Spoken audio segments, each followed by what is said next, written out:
saludarte, mi distinguido Alfonso. Vamos a conversar. ¿Quién es Alfonso Bonilla? Buenas tardes.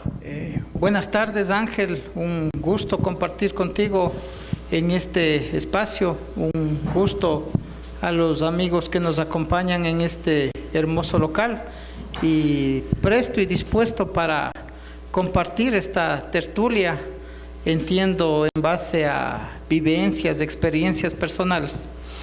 Bueno, yo pienso que recordar es volver a vivir definitivamente. ¿Quién es Alfonso Bonilla? ¿Dónde estudió? ¿Dónde inició sus primeros pasos en el área de educación, en la escuela, en el colegio, en la universidad? Bueno, primero empecemos por la escuela o el jardín, tal vez, ¿no? Sí, claro. Bueno, yo soy guarandeño de corazón, guarandeño de nacimiento. Nací en la ciudad de Guaranda, un 27 de noviembre de hace algunos años atrás. Mis padres, Luis Alfonso Bonilla, mi madre, Alicia Alarcón. Soy el primero de 7 hermanos, ¿no? Mi instrucción primaria la realicé primero a nivel de jardín y luego ya en la escuela. La realicé en la Escuela Santa Mariana de Jesús, de las hermanas marianitas de acá de la ciudad de Guaranda, hasta el 6º grado. Luego en el colegio, pues pasé al colegio Verbo Divino. Antes de analizar comentar el tema de la secundaria, algo de la escuela que tú puedas comentarnos, recordar, el barrio donde tú creciste aquí en la ciudad de Guaranda, tus amigos de la infancia. Bueno, el barrio que es ahorita el Parque Chandía, en la esquina de la librería de mis padres. Prácticamente esa esquina fue el lugar de concentración de todos los niños, los jóvenes de aquella calle, de aquel barrio, ¿no?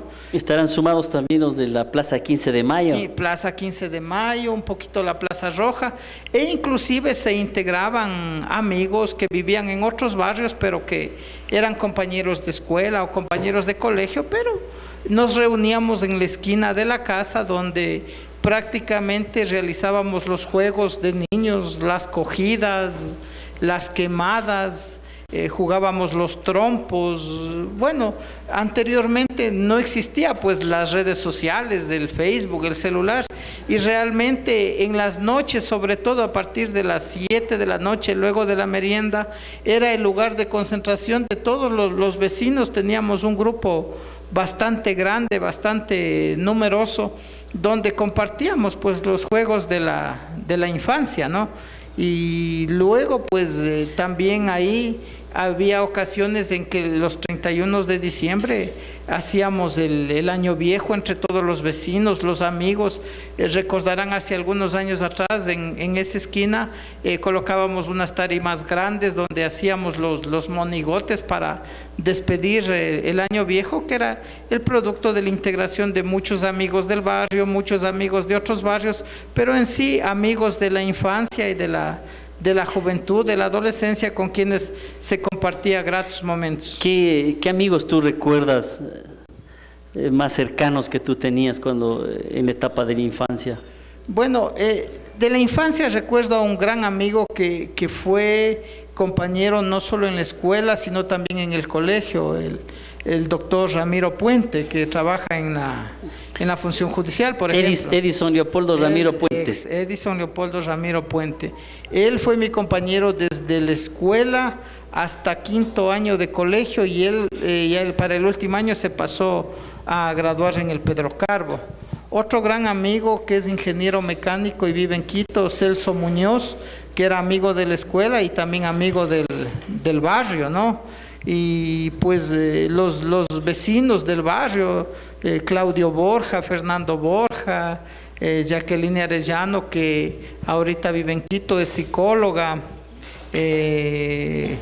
Virginia Jiménez, tantos amigos, tantos jóvenes que compartíamos, ¿no? los juegos de infancia, de adolescencia, y con quienes nos une todavía una gran amistad. El barrio 15 de Mayo fue un lugar tradicional de aquí, de la ciudad de Huaranda. Inclusive ahí habían toros, no sé si tú recuerdas, Alfonso. Claro, cuando muy niño, las festividades del 15 de mayo eran unas festividades bastante apoteósicas y realmente todo el festejo se circunscribía en la Plaza 15 de Mayo. En las primeras épocas recuerdo que ahí armaban las barreras para las corridas de toro. Luego la Plaza 15 de Mayo era el sitio donde llegaban los juegos mecánicos, los carruseles y toda esta... La rueda moscovita. La rueda moscovita, que era un lugar de concentración de niños, jóvenes y adultos, ¿no? Y también en la Plaza 15 de Mayo era donde se realizaban los juegos del palo encebado. Claro, muy tradicional, ¿no? Todos estos juegos populares y tradicionales, donde realmente las festividades del 15 de mayo, tú recordarás, eran, al igual que las festividades del carnaval, una de las festividades bastante celebradas en nuestra ciudad. Pero ¿cómo era Alfonso Bonilla en su intimidad cuando era niño? ¿Travieso, tranquilo? ¿Cómo era? Bueno, yo realmente siempre he sido una persona muy tranquila, muy prudente. Tuve una niñez, puedo decirlo, muy feliz, siempre con el apoyo de mis padres, sobre todo de mi madre, ¿no? Quien siempre ha estado y está junto a mí. Con mis hermanos, como te dije, somos 7 hermanos, 4 varones y 3 mujeres. Los 4 varones, sobre todo, somos muy llevados. Compartíamos los mismos amigos, la misma gallada, los mismos juegos y realmente compartíamos la mayor parte de actividades. Era bastante responsable en mis actividades, en mis estudios, cosa que te marca la vida y que te sirve para tus labores profesionales posteriormente, ¿no? Tal vez alguna distinción cuando tú eras niño en la etapa escolar, producto del estudio. A mí me ha gustado siempre escribir y yo desde muy jovencito he escrito poesía. Tengo algunas, en un cuadernito por ahí he recopilado alguna cantidad de poemas, ojalá algún momento se las pueda publicar. En la escuela recuerdo que yo gané un concurso de creación de cuentos, me acuerdo, hubo en esa ocasión que teníamos que inventarnos un cuento. Yo recuerdo, me inventé un cuento que se llamaba La tortuga y el canario. Entonces yo gané ese concurso de cuentos como distinción en la escuela. ¿La poesía más era identificada hacia dónde? ¿Hacia el amor, el sentimiento, hacia la cultura? La poesía realmente inicialmente reflejaba la situación social, la situación de injusticia, la situación de desigualdad social. Y creo que de ahí también nace ya posteriormente en mi juventud y en mi edad madura mi apego por la rama del derecho laboral. Y la poesía en segunda instancia un poco al romance, al amor, a la amistad, a los sentimientos natos de las personas, ¿no? ¿Eso iba también con la declamación o solamente era la escritura en poesía? La escritura. Para declamar y para cantar, no. Muy poco. Muy poco. Bueno, a medida que ya va creciendo Alfonso Bonilla, la etapa secundaria, el colegio. En el colegio paso a estudiar en el colegio Verbo Divino, donde también tuve grandes maestros, grandes profesores y grandes compañeros, grandes amigos también en el Verbo Divino, de primero a sexto curso. Una trayectoria bastante importante, sobre todo los últimos años en cuarto, quinto y sexto curso, donde éramos un grupo pequeño de 20 compañeros, 10 hombres y 10 mujeres. Realmente logramos consolidar un grupo bastante homogéneo, bastante unidos, que hasta el momento nos seguimos llevando, nos compartimos, tenemos inclusive un grupo en las redes sociales. Tienen una relación, un contacto. Un contacto permanente. Generalmente el mes de diciembre de cada año hacemos una reunión del reencuentro de quienes fuimos compañeros en la época colegial. Hace un año celebramos el cumpleaños 50 de la mayoría de los compañeros, entonces hacemos todo ese tipo de actividades. ¿Quiénes nomás están ahí? En ese grupo estamos Wilson Moposita, periodista de Radio Sonorama, ¿no? Claro, sí, muy conocido, ¿no? Wilson Moposita, mi compañero desde primer curso, un gran amigo, compañeros de banca inclusive, con quien compartíamos la realización de las tareas, de los deberes. Recordarás que en ese tiempo el Verbo Divino tenía clases de la 1 de la tarde hasta las 7 de la noche. Claro, sí, entonces, el lugar de reunión era en mi casa. Wilson vespertina, ¿no? Y claro, Wilson concurría a mi casa, realizábamos los deberes y mantenemos una gran amistad, ¿no? Ramiro Puente, ya te dije, Antonio Toapanta, Laurita Silva, Nancy Escorza, de la Sandra Camacho, Marisol Arellano, que trabaja en el municipio, ¿sí? Giovanna Velasco, Jofre Naranjo, compañeros arquitectos. Arquitectos los dos, Reinaldo Bonilla también, que es arquitecto, y algunos otros compañeros que por su profesión han tenido que emigrar y hoy residen en Quito o en Guayaquil o en algunas otras ciudades, que generalmente en el mes de diciembre, por época de fin de año, vienen y tratamos siempre de reunirnos y mantener una actividad social, cultural e inclusive deportiva, ¿no? ¿Alguna anécdota del colegio? Porque tenía como rivalidad el Pedro Carbo con el Verbo Divino, siempre había encuentros deportivos, ¿no? Sí. ¿Tienes alguna experiencia que puedas contarnos, compartir, que hayas vivido tú como estudiante? En cuanto a lo deportivo, casualmente, cuando yo estuve quinto y sexto curso, fueron los 2 años en que el Verbo Divino quedó campeón tanto en el fútbol como en el básquet. Entonces, ahí el entrenador del equipo de fútbol era el padre Nicolás, ¿no? Era un padre irlandés que era el rector del colegio, pero le gustaba bastante el fútbol y él era el entrenador del equipo de fútbol. Y recuerdo en esa ocasión hablar de un encuentro deportivo entre Pedro Carbo, Verbo Divino. Era una actividad deportiva que prácticamente paralizaba la ciudad. Claro, ¿no? Las finales especialmente. Las finales. Entonces las finales era con coliseo lleno, estadio lleno, barras de un lado, barras de otro lado. Y recuerdo en esa época quedamos campeones en el fútbol y nosotros pues celebrábamos ya el campeonato, la vuelta olímpica, y empezaron las agresiones. Claro, pero las peleas, ¿no? Las peleas, y por ahí nos lanzaron piedras y recuerdo que al padre Nicolás le rompieron la cabeza. Y yo también por ahí, por estar festejando, también recibí algo, pero bueno, o sea... Es parte no importaba, el asunto era la emoción. La emoción y la satisfacción, porque mira, hasta ese entonces, todos los años era el Pedro Carbo campeón, y de ahí el famoso patrón Pedro Carbo, ¿no? Claro. Entonces, pero en esa ocasión el Verbo Divino se quedó con rompieron el invicto. Con el campeonato y se rompió el invicto, que era una alegría bastante grande, ¿no? Claro, sí, recuerdo esos juegos que realmente, sí, como tú dices, paralizaban la ciudad, ¿no? Así es. Bueno, de ahí ya viene la etapa universitaria, ¿no? ¿Cómo decide Alfonso Bonilla, cómo tú decides viajar ya a la ciudad de Quito, el estudio universitario?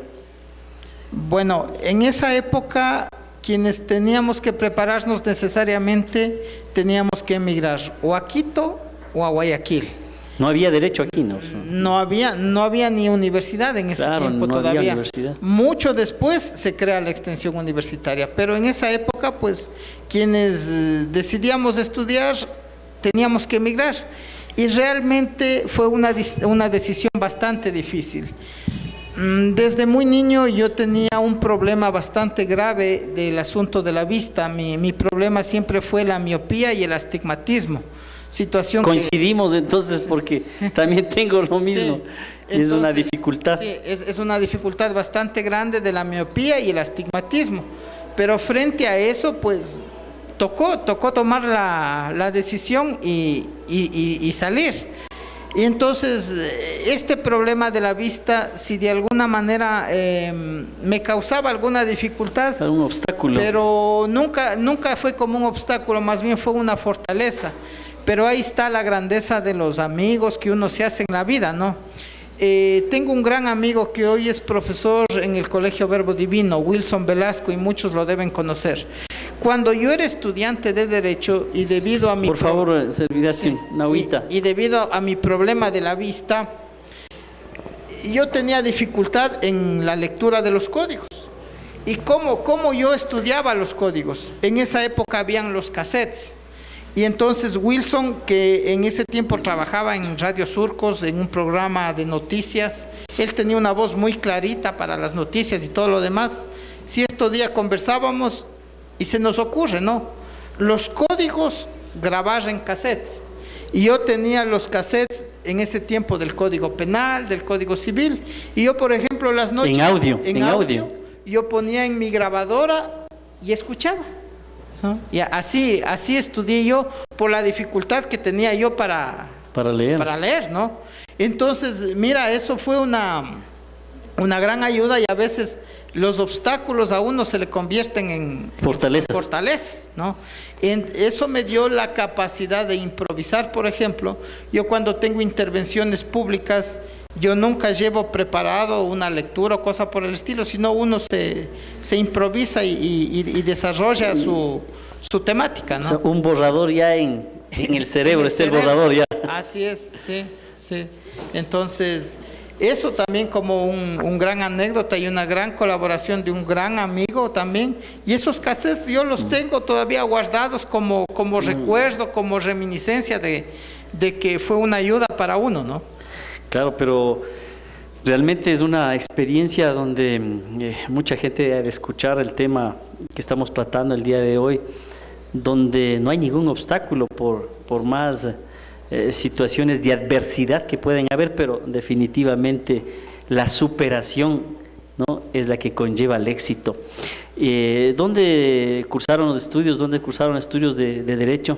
Bueno, yo me trasladé a Quito. Y como mi padre siempre trabajó vinculado a los señores sacerdotes, al señor obispo, la idea de él era mandarme a la Universidad Católica.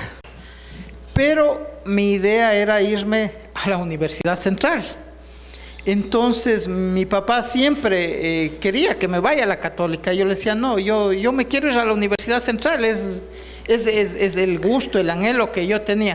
Y finalmente, está el pueblo ahí. Sí, y finalmente mi padre terminó cediendo y consintió que me vaya a la Universidad Central. Y me fui a la Universidad Central.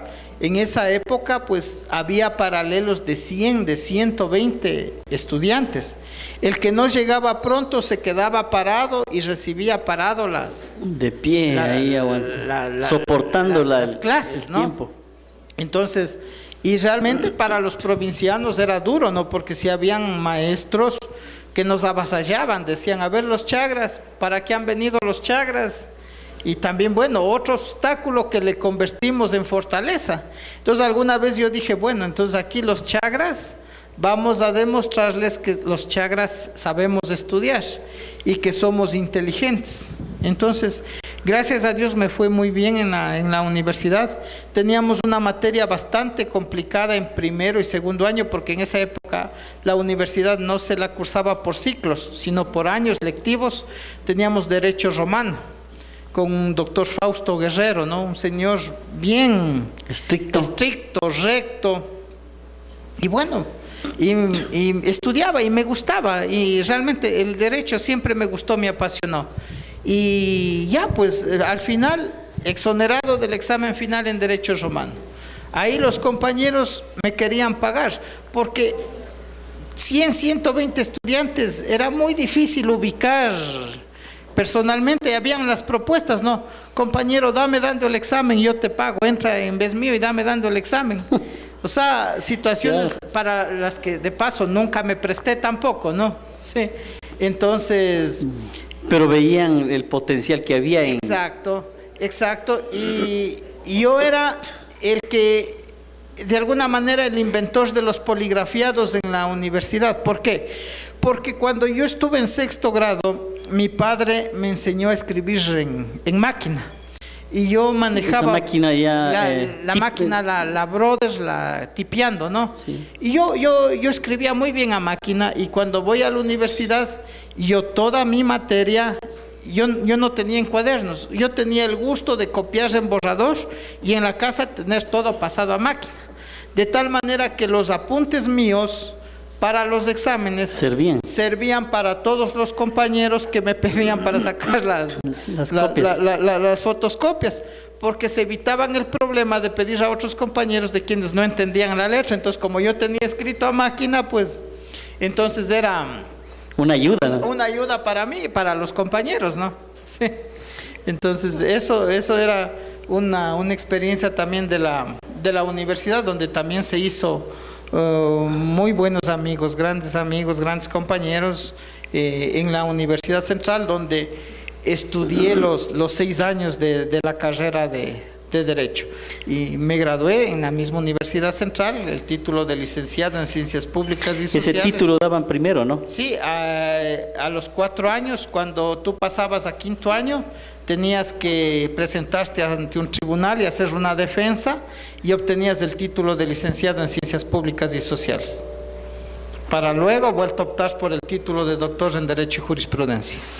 Pero siempre ha sido catalogada la Universidad Central, el sacar el título de doctor en jurisprudencia ha sido una lucha, y mucho más para, como dices tú, para un chagra, claro, mucho más fuerte, ¿no? Indudablemente. Mira, tú a lo mejor conoces de cerca, porque igual tu hermano Álvaro también estudió en Quito, ¿no? Sí, sí. Y pasábamos las peripecias, porque, o sea, no es como aquí, que terminas el último ciclo, ingresas a la unidad de titulación, presentas tu trabajo investigativo. No, allá tenías que inscribirte para coger cupo, para graduarte. O sea, qué emoción cuando ya cogías el cupo, qué emoción cuando ya hacías la tesis. Ahora las calificaciones, ibas con la tesis contento a dejar donde el profesor que te califiquen, y te decían venga después de 6 meses, venga después de 1 año.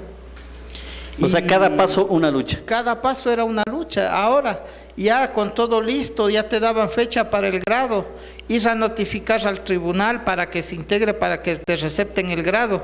Muchos profesores se excusaban, no iban, no te podías graduar. Entonces realmente... Mil dificultades.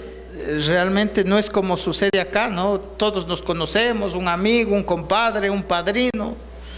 Y hay las facilidades. Se viabiliza. En cambio, claro, ya no, uno solito hablando con el secretario del secretario y viendo cómo uno se puede manejar y salir adelante. Pero bueno, así lo hicimos, y así salimos adelante, ¿no?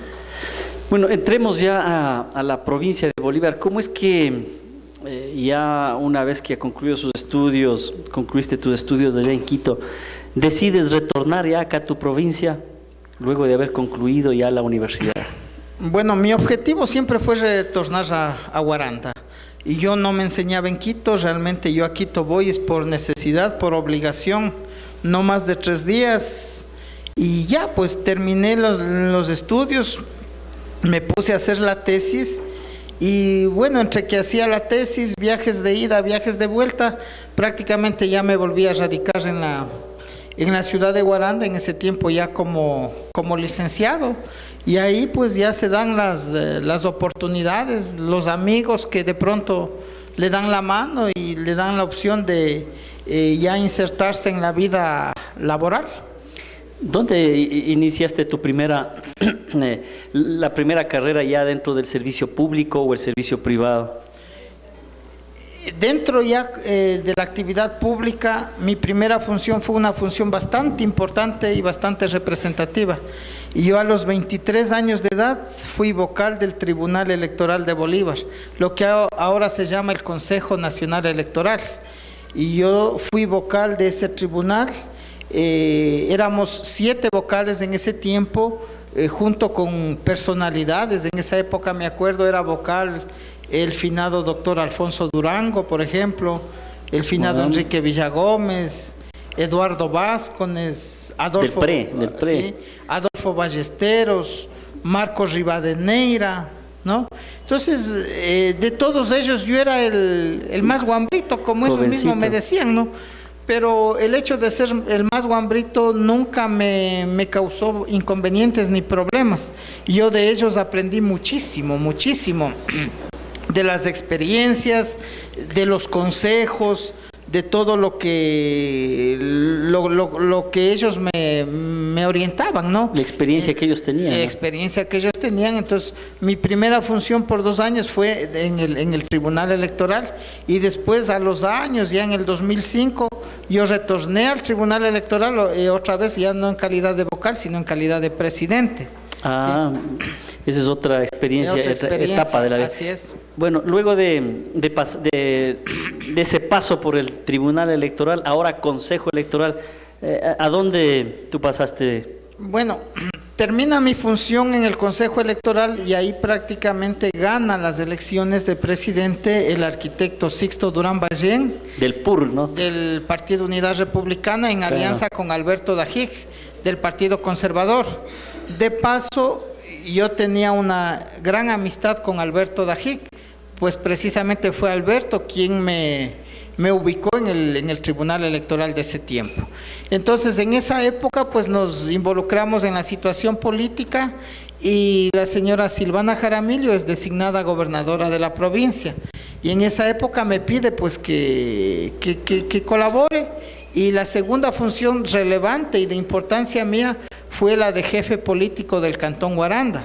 Entonces, tomen en cuenta que desde el año ya 93, prácticamente en nuestro medio ya se nos tomó en cuenta a los jóvenes profesionales. Y yo antes del programa yo te hacía acuerdo en el sentido de que en esa época algunos cuadros de relevancia en la provincia lo ocupamos jóvenes profesionales que recién habíamos venido terminando nuestra instrucción universitaria. Entonces ahí yo estuve de jefe político, tu hermano Álvaro fue el intendente general de policía. Entonces ya se dio importancia y relevancia a la gente joven en estos importantes funciones, ¿no? O sea que no es nuevo este asunto de que ahora está de moda que los jóvenes ocupen cargos relevantes en el sector público. No, al menos en nuestra ciudad, si revisamos los archivos de la historia, vamos a darnos cuenta que ya desde el 93 para acá hubimos muchos jóvenes profesionales a quienes se nos dio la oportunidad de ocupar estas importantes funciones públicas en nuestra provincia. Y además de eso, también la provincia de Bolívar contó, recordando un poco el tiempo, Silvana Jaramillo, ella fue la primera gobernadora mujer. Así es. Se le dio la importancia a la mujer, ¿no? Fue la primera gobernadora mujer y fue una de las pocas gobernadoras y gobernadores que concluyó todo el periodo del presidente de la República de esa época, ¿no? Porque recordemos que en muchos otros casos han habido gobernadores o gobernadoras que han estado 1 año, 2 años. El caso de doña Silvana, al ser la primera gobernadora mujer, fue la gobernadora que inició y concluyó todo el periodo presidencial del arquitecto Sixto Durán Ballén. Bueno, al ocupar una dignidad como jefe político, estamos hablando de una posición donde ocupa el cargo de la gobernadora cuando está en ausencia, ¿no? Así es, sí.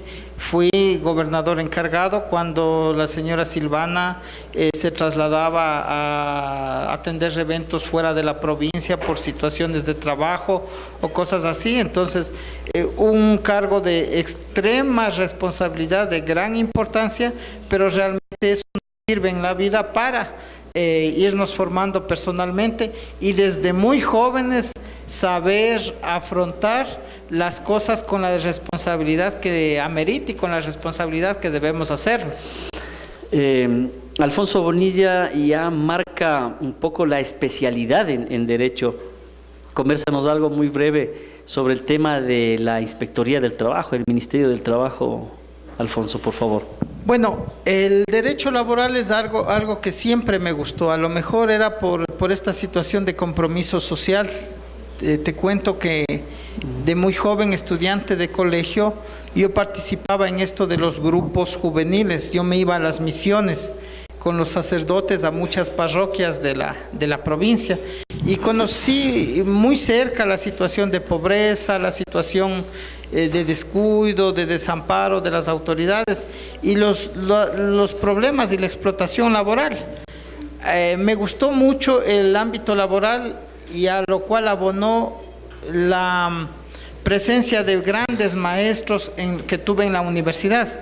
Yo tuve un gran maestro en el ámbito laboral, el doctor Nicolás Romero Barberis, quien una eminencia en el ámbito laboral y quien de alguna manera fue el que cimentó más en mí este deseo de dedicarme al ámbito laboral. El enfoque más hacia lo laboral, ¿no? El enfoque mismo al ámbito laboral. De ahí siempre mi tesis lo hice en el derecho laboral.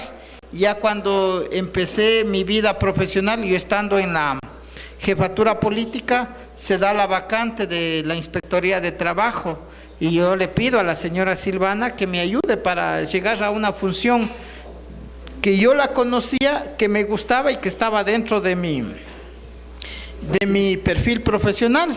Ventajosamente, gracias a la señora Silvana, a Max, se da la posibilidad de que yo pase al Ministerio de Trabajo, en donde permanecí por 18 años como funcionario del Ministerio de Trabajo, habiendo sido inspector de trabajo en Bolívar, inspector de trabajo en Chimborazo, y en el 2009 se me designó como director regional del trabajo en la ciudad de Ambato, porque más antes pertenecíamos a la regional de Ambato, con las provincias de Chimborazo, Cotopaxi, Tungurahua, Bolívar y Pastaza. Entonces, dentro del ámbito laboral, pues me gustó mucho, a tal punto que luego hice la maestría en Derecho Laboral y Seguridad Social Internacional.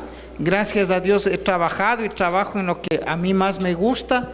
Ahora en la universidad, 17 años he sido profesor de la universidad, inicialmente a contrato, luego gané el concurso de méritos y oposición, ahora tengo el nombramiento de docente titular de la universidad, las asignaturas a mi cargo, Derecho del Trabajo 1, Derecho del Trabajo 2, Práctica Laboral.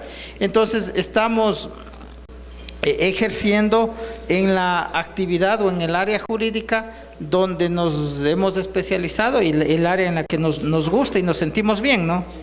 Bueno, pero para ya ir concluyendo, ¿cómo es Alfonso Bonilla en su casa, en su hogar, en su familia, con sus hijos, con su madre, con sus hermanos? ¿Cómo bueno, es, qué le gusta comer? De todo. Bueno, ahora tiempo de choclos. De choclos, sí. Bueno, yo soy una persona muy humana y muy romántica, soy muy soñador y muy apasionado. Realmente con mi madre tengo una bella relación, con mis hermanos una excelente relación, con mi esposa una increíble relación, con mis hijos más que el padre soy el amigo. Hasta el punto de que bromeamos, nos chisteamos. Con mis amigos, con mis amigas, me doy frontalmente para apoyarles en lo que me necesiten. Con mis estudiantes no soy nada de egoísta, pues transmito todo lo que sé, todo lo que conozco, y los pequeños detalles o los pequeños tics que deben saber en la profesión. De tal manera que yo soy una persona muy desprendida, que me gusta ser buena gente, porque creo y pienso que si estamos aquí en este mundo es para servir, para ayudar, para dejar huella y precisamente para contribuir, ¿no? Desde el andarivel en el que actuemos o en el que estemos, a hacer un poquito mejor cada día este difícil mundo o esta difícil vida en la que nos ha tocado vivir. Al ser Alfonso Bonilla un soñador, ¿qué tú le dirías a las nuevas generaciones o a los bolivarenses que te van a observar a través de este medio? Bueno, yo les diría que soñar no es malo. Soñar es bueno porque nos ayuda a fijarnos metas y objetivos. Y cuando nosotros nos fijamos en sueños, las adversidades las convertimos en fortalezas. Y al tener esas fortalezas, logramos lo que nosotros anhelamos y conseguimos las metas y objetivos que nosotros hemos propuesto. Tenemos que soñar en grande para llegar a ser grandes. Tenemos que soñar mucho para vivir adecuadamente. Y pues tenemos que soñar sin egoísmo, porque el único lugar donde nadie nos va a criticar y donde nadie nos va a votar es el mundo de nuestros sueños, porque eso es propio nuestro, nace de nuestro cerebro y nace de nuestro corazón. Bueno, queremos agradecerle al doctor Alfonso Bonilla, quien ha apartado un poco de su tiempo, de su trabajo, y ha estado presente aquí con nosotros en Perfiles. Queremos dejarte en tus últimas palabras, Alfonso. Finalmente, Ángel, Jonathan, agradecerles por este espacio, por este programa y felicitarles por la tónica del programa. Realmente este tipo de diálogos, de conversatorios es lo que hace falta para motivar a la gente y precisamente para conocer el lado humano de cada una de las personas, porque muchas veces aparecemos en el mundo, en la ciudad, en el trabajo, pero solo vemos al personaje como tal, al abogado, al profesor, al director, al funcionario, pero nos olvidamos de que tras ese personaje que estamos viendo todos los días, hay una persona de carne y hueso que piensa, que siente, que ama, que se enoja y que es tan humano como el común de los mortales. Muchas gracias, Alfonso. Queremos obsequiarte esta constitución que está en el idioma ancestral quichua. Gracias. Le despedimos con un caluroso aplauso, por favor.